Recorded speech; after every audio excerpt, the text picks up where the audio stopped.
Hello, my name is Sylwia Gorajek and you're watching Valley Talks, talk show on real-life stories of Silicon Valley startups. We also feature experts who help startups along their difficult and bumpy journey. Today's guest is Rachel Wolfson, contributor to Huffington Post, content strategist and digital marketing consultant. Her works were also featured in VentureBeat, O'Reilly Media, Elite Daily and more. Rachel, I'm so excited to have you here today. Thanks so much for coming to the show. Thank you for having me. You pride yourself in creating tech content with a human element.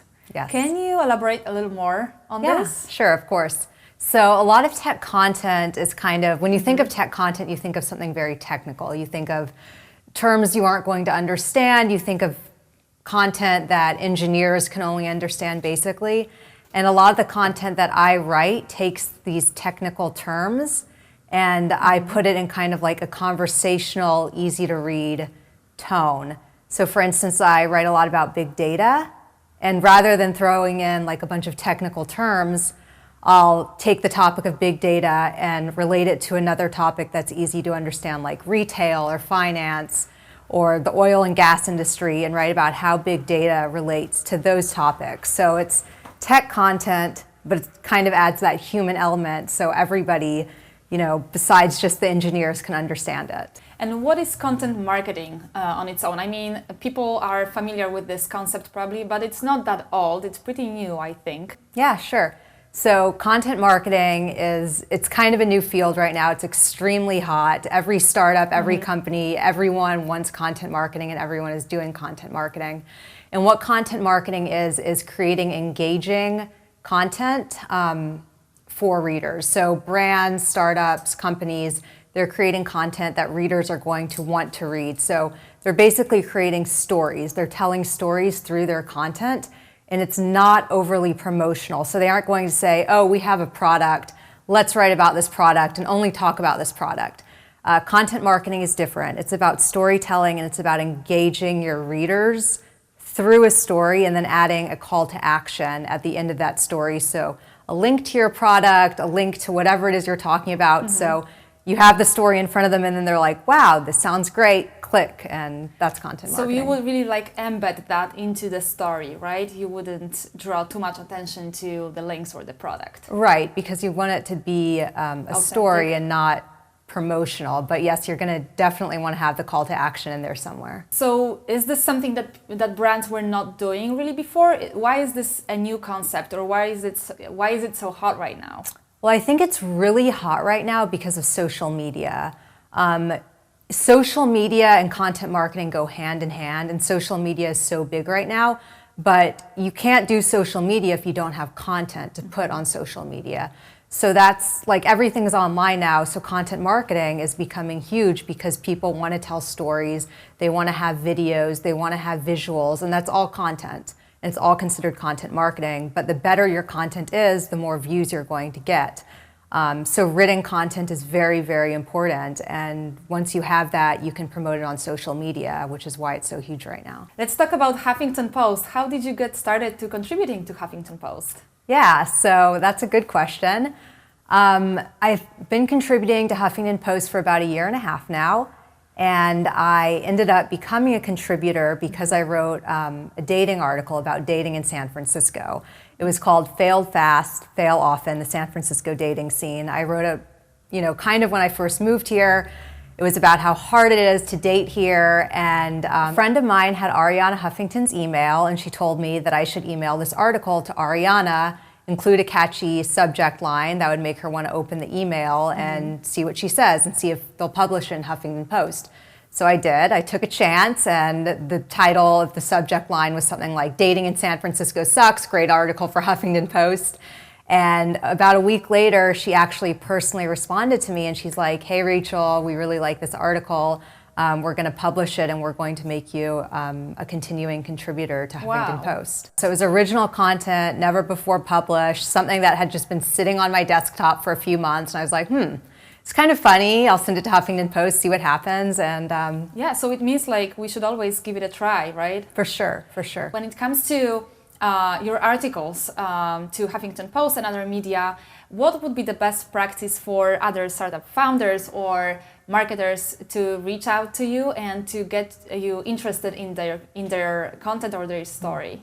Yeah, so I think LinkedIn is a really great way of reaching out if you don't know me. If you do know me, or if you have some contacts that know who I am, I love being introduced like through friends, so through connections. But LinkedIn and also the information form on my website is another good way to reach out to me. And the content that I'm most interested in, I really love writing about women in tech and women entrepreneurs. I think that that topic needs a lot of attention, especially we live in the Bay Area. There are so many women out here that have their own companies, that work in tech, and I love hearing their stories. So I love writing about that. But of course, I also like writing about startups and tech and new products. And what's the best practice for them to really gain your attention? In what way should they really present themselves? Yeah, I mean, I love it when there's a deeper story involved. You know, when somebody emails me and it's not like, oh, we're about to launch this product and this is what it does, but when there's a bit more of a story involved, maybe something that's a bit more emotional, like we're about to launch this product and our founder is this woman CEO whose background relates to the product in this way. And if that's interesting to me, I'll say, yeah, I definitely want to write about that. There's a story there. So you also work with clients on their content. And so how do you advise what type of content they should be producing? Yeah, so that usually when I work with clients, they have an idea of what kind of content they want to be produced. But I need to know from them two things before getting started with them. And one is who their target audience is.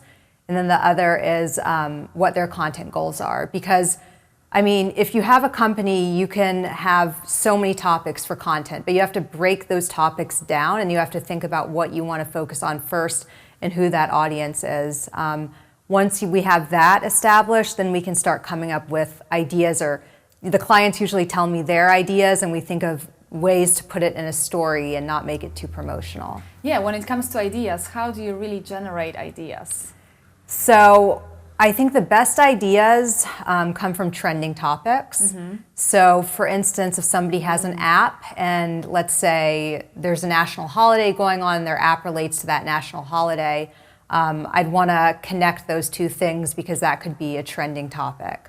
The app is relevant for this time. So I think trending topics, really to look for those topics in searches and to use tools like BuzzSumo. That's a great tool to find trending topics. So in case they don't have anything they can relate to that's trending right now, they just have some content or product or a mission, how do you look for content to create with them? Well, I always try to find an emotional aspect within their ideas. So if, for instance, they want to write about big data, which is something I write a lot about, I try to think, how does big data relate to like the retail industry? How does it relate to the oil and gas industry? How does it relate to chatbots or AI?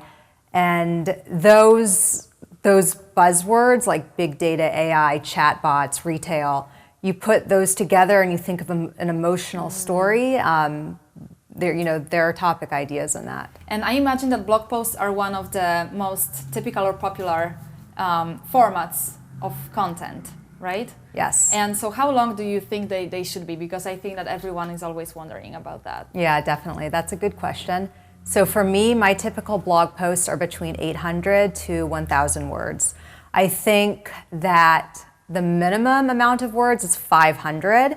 You can't really say what you need to say in less than 500 words, and you don't want to go over 1,000 words because you're going to lose the reader's attention if it's too long. So I think between 800 to 1,000, that's kind of like the sweet spot for blog posts. And then how about planning the content and scheduling the content, right? And should companies and marketers keep the calendar of the content that they are going to publish, and how? Yeah, so that's a good question. For sure, you should always have a content calendar. As a content marketer or a content strategist, you should always have your content organized. So a good way is you could just use your Google Calendar and you can just schedule, let's say you want to do a blog post every Wednesday for the next month. So you just schedule each piece of content for every Wednesday of that month. And think about trending topics that are happening on that day. So let's say, one Wednesday is like National Bring Your Dog to Work Day or something. So you might say, oh, let's write about big data and bring your dog to work day. relate those two somehow, which you can. In order to plan content in advance is look at your pipeline, like look at who your customers are, look at the topic points that you really want to talk about, and plan accordingly to that. So like, let's say you have a big data startup and you want to focus on cloud 1 month. So you can start saying, okay, so for the month of April, we want to have 4 blog posts on moving to the cloud. And then for the month of March, we want to talk about AI. So plan accordingly based on your pipeline. I mean, having content is crucial, right? But no matter how good it is in these days, the chances are so low that it will get out there on its own, right? So it usually needs to be promoted anyway. Correct. And how do we do that? Yeah, so that's the second part of content marketing. It's like, first, you have great content. Second, you need to promote it. If you don't promote it, nobody's going to read it, and it's kind of a waste of time. So promoting content it's more than just going on your personal Facebook or LinkedIn and copy and pasting the link. First of all, it's great to have a newsletter. Blast that out to your newsletter contacts. LinkedIn groups are a really, really great way to get your content out there, but they have to be relevant groups. So if I'm writing about women in tech, I'm not going to want to post in a LinkedIn group that's about big data, for example, because I'm talking about women in tech. I guess technically if, big data and women in tech, but I want to target more about the women in tech groups and post in those groups. So you have to do your research beforehand and figure out which groups are going to be the most relevant for your content. And that goes for Facebook. With Twitter, you want to find relevant hashtags that are trending. You want to mention influencers, so women in tech influencers, be sure to mention them. They could retweet it, they could message you, whatever, but that's the best way to promote your content on social media. In order to have a really rich, great social media following is you need to post content. You need to post content on Facebook, I'd say a few times a day. I like posting on Facebook. LinkedIn at least once a day.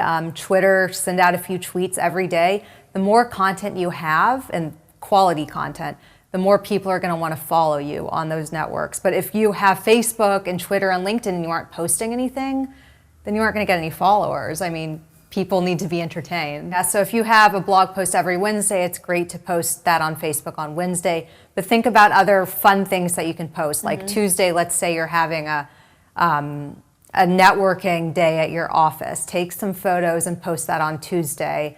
The same for the other days. Always find something, let's say your CEO has just won an award for the best startup in San Francisco.